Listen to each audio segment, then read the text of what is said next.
Hi hello. இன்றைக்கி நம்ம என்ன பார்க்க போகிறோம்னு பார்த்தீங்கன்னா, எங்களுடைய மாடி டூர் தான் பார்க்க போகிறோம். வாங்க போகலாம். இது எங்களுடைய மாடி போகிறது. அதுக்கப்புறம் இது ஏன் இப்படி இருக்குன்னா, மேலே எங்கள் குட்டீஸ்லாம் மேலே தூங்குவாங்க. குட்டீஸ் எங்கள் மாமியார்லாம். அதனால் அவங்க காலையில் விடிஞ்சோடனே பனி பெய்யுதுன்றதுனால அதுமாதிரி கட்டி வச்சுருக்காங்க.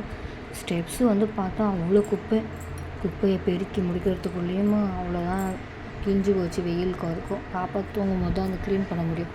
அதனால் க்ளீன் பண்ணி அப்படியே ஒரு வழியாக முடித்தாச்சு. முடித்ததுக்கு அப்புறமேட்டா ஊட்டிட்டு வந்தாச்சு. அதுக்கு அடுத்த நாள் போயிட்டு தான் உங்களுக்கு மாடியோட வியூ எடுத்து கொடுத்துருப்பேன். அதோடய வியூ எப்படி இருக்குன்றத பாருங்கள். நல்லா இருக்குன்னா கமெண்ட் பண்ணுங்கள். மறக்காமல் வாங்க போயிட்டு அதோடய வியூ பாயிண்ட் போய் பார்க்க போகலாமா? நானே இப்போ தான் அதோடய வியூ பாயிண்ட்டு நல்லா பார்க்குறேன். அவ்வளோ நல்லாயிருக்கு பார்க்குறதுக்கு. மேலேருந்து பார்க்குறதுக்கு அவ்வளோ சூப்பராக இருந்துச்சு. பக்கத்தில் இருக்க வீடு, கிளைமேட்டு, அதுவும் மெயினாக கிளைமேட்டு.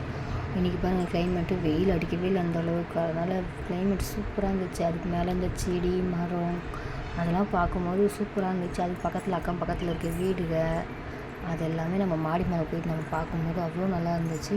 எங்கள் வீட்டுக்கு பின்னாடி பப்பாளி மரம் இருந்துச்சு. அதுவும் நல்லா பழம் பற்றி இருந்துச்சு. அதையும் நான் உங்களுக்கு காமிச்சிருப்பேன். அது எப்படி இருக்குன்றதை மறக்காமல் சொல்லுங்கள். கிளைமேட் நல்லா இருந்ததுனால நான் வானத்தையுமே சேர்த்து கவர் பண்ணி எடுத்துருந்தேன். அப்படியே மேலே போனால் இன்றைக்கி கொஞ்சம் க்ளீனாக இருக்குது பாருங்கள். ஏன்னா நேற்று கொஞ்சம் லைட்டாக மழை தோறிச்சு. அதனால் அது எல்லாத்தையும் எடுத்துகிட்டு போயிட்டாங்க பெட்ஷீட்டில். அதனால் கொஞ்சம் அந்த இடம் க்ளீனாக இருக்குது. இதெல்லாம் படிக்கட்டு நான் பெருக்கி முடிச்சதுக்கப்புறம் வாங்க நம்ம போய் பப்பாளி மரத்தை பார்ப்போம் எப்படி இருக்குன்றத. பப்பாளிக்காய் எவ்வளோ காய்ச்சிருக்கு பாருங்கள். இன்னும் ஆனால் பழுத்த பிறகு அறுத்து நம்ம சாப்பிட முடியும். அது வரைக்கும் நம்ம வெயிட் பண்ண வேண்டியது தான்.